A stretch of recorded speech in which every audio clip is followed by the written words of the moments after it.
नमस्कार दोस्तों, स्वागत है आपका फिर से हमारे YouTube चैनल पे। तो चलिए आज हम बात करने वाले हैं प्रतिरक्षा यानी कि इम्यूनिटी। प्रतिरक्षा क्या है? जैसे देखिए, जिसके प्रतिरक्षा वही है प्रतिरक्षा। अब देख लेते हैं परिभाषा। हमारे शरीर में रोग जनकों से लड़ने की शक्ति होती है। रोग जनकों, इनका मतलब होता है जैसे सूक्ष्म जीव, जैसे जीवाणु, विषाणु, एवरीथिंग। तो रोग जनकों से लड़ने की शक्ति होती है, जिसे प्रतिरक्षा कहते हैं, या हमें प्रतिरक्षा तंत्र के द्वारा प्राप्त होती है। जैसे प्रतिरक्षा तंत्र के द्वारा हमें क्या प्राप्त होता है? प्रतिरक्षा। अब प्रतिरक्षा क्या है? तो जो हमारा शरीर है, जैसे ये हमारा शरीर है, इसमें जो रोग जनकों से लड़ने की शक्ति, रोग जनक जैसे बाहरी जीव, जैसे जीवाणु, विषाणु, कवक, इनसे सबसे लड़ने की शक्ति होती है, जिसे प्रतिरक्षा कहते हैं। प्रतिरक्षा जो कि है, ये हमारा दो प्रकार का होता है। इसमें पहला हमारा सहज प्रतिरक्षा, दूसरा हमारा उपार्जित प्रतिरक्षा। दिख रहा है आपको? ठीक है। तो अब हम आपको बताने जा रहे हैं सहज प्रतिरक्षा। सहज प्रतिरक्षा, अब इसे देख लीजिए, यह एक अविशिष्ट प्रतिरक्षा है। अविशिष्ट मतलब शेष, जो कि अलग से रहता है, अविशिष्ट प्रतिरक्षा है और जन्म से ही मौजूद रहता है। सहज प्रतिरक्षा पैदाइशी प्रतिरक्षा है, जो कि हमें जन्म से ही मौजूद रहता है। यह प्रतिरक्षा हमारे शरीर में बाह्य कारकों के प्रवेश के सामने खड़ा रहता है। मतलब यह जो प्रतिरक्षा है हमारे शरीर में बाह्य कारक मतलब जो बाहरी कारक होते हैं उनके, जैसे जीवाणु, विषाणु के प्रवेश के सामने खड़ा रहता है, अर्थात उन्हें रोककर उन्हें नष्ट कर देता है। ये है हमारा सहज प्रतिरक्षा। अब हम आपको बताने जा रहे हैं सहज प्रतिरक्षा कितने प्रकार का होता है। क्या है? शारीरिक रोध, जो कि सहज प्रतिरक्षा में से पहले नंबर पर आता है। शरीर का त्वचा मुख्य रोध, जैसे शरीर का त्वचा, ये हमारे शरीर का त्वचा तो है, ये स्किन, इसे हम त्वचा कहते हैं। जैसे कोई बाहरी अटैक आया तो सबसे पहले कौन रोकता है? हमारा शरीर का त्वचा रोकता है, जो सूक्ष्म जीवों के प्रवेश को रोकता है। शरीर का त्वचा मुख्य रोध, जो सूक्ष्म जीवों को रोकता है, उसी को हम शारीरिक रोध कहते हैं। एग्जाम्पल के अनुसार जैसे ये श्वसन, जठरांत्र और जनन मूत्र पथ।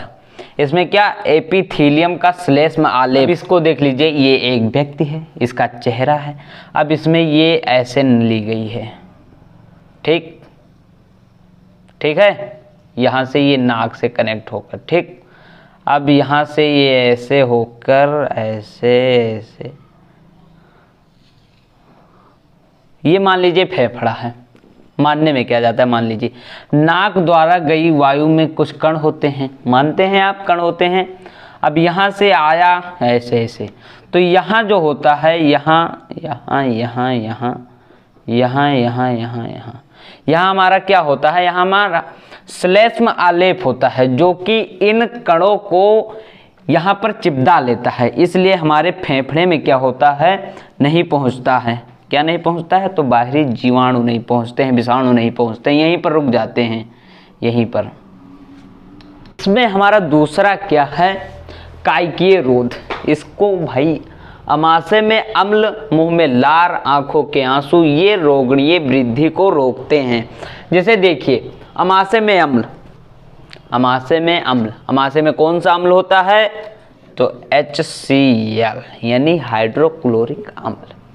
अब मुंह में लार, टाइलिन, फिर उसके बाद लाइसोजाइम। ये दो भाई लार बहुत महत्वपूर्ण हैं, लिखने के लिए आते हैं कि कौन से जो बाह्य कारकों को मारते हैं। जब हम खाना खाते हैं उनमें कुछ प्रकार के जीवाणु, विषाणु जाते हैं, जो कि हमारे शरीर को हानिकारक पहुंचा सकते हैं। तो उसमें हमारे लार में ये टाइलिन और लाइसोजाइम, ये उन्हें मार देता है। जो हमारे मुंह में जो विषाणु होते हैं, जीवाणु, विषाणु, वो जब इनसे नहीं मरते हैं, टाइलिन और लाइसोजाइम से, तो जब हमारे आंत यानी अमाशय में जाते हैं तो वो HCl यानी हाइड्रोक्लोरिक अम्ल से मर जाते हैं। अब हम आपको तीसरा बताने जा रहे हैं।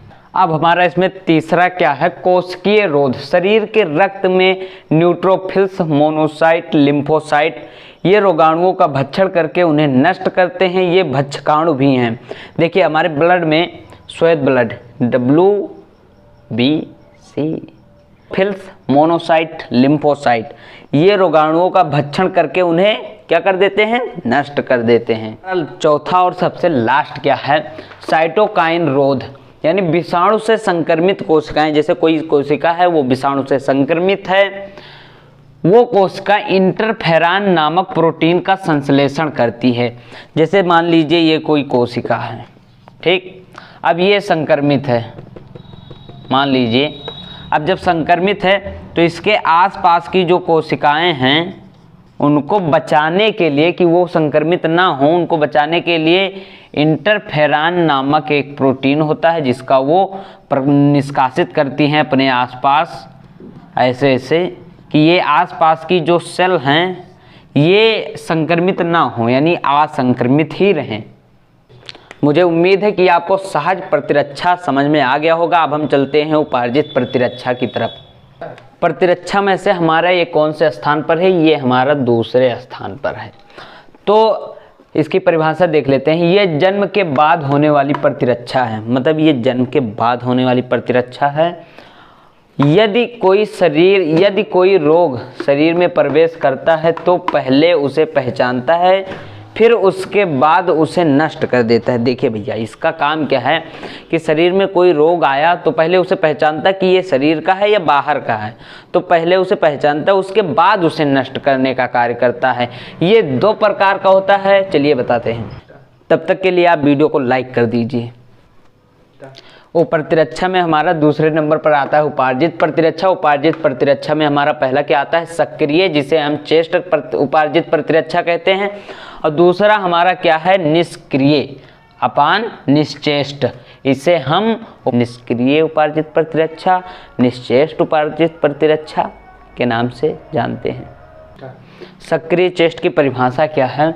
जब व्यक्ति के शरीर की अपनी कोशिकाएं, यानी जब व्यक्ति के शरीर की अपनी कोशिकाएं रोगाणु के प्रति प्रतिरक्षी पैदा करती हैं, यानी हमारी कोशिकाएं रोगाणु, यानी जो रोगाणु होते हैं उनके प्रति जो प्रतिरक्षी पैदा करती हैं, तो इस प्रकार की प्रतिरक्षा को सक्रिय या चेष्ट प्रतिरक्षा भी कहते हैं। अगर कुछ समझ में आया हो तो भाई लाइक कर दो, बड़ी मेहनत लगता है यार पढ़ाने में।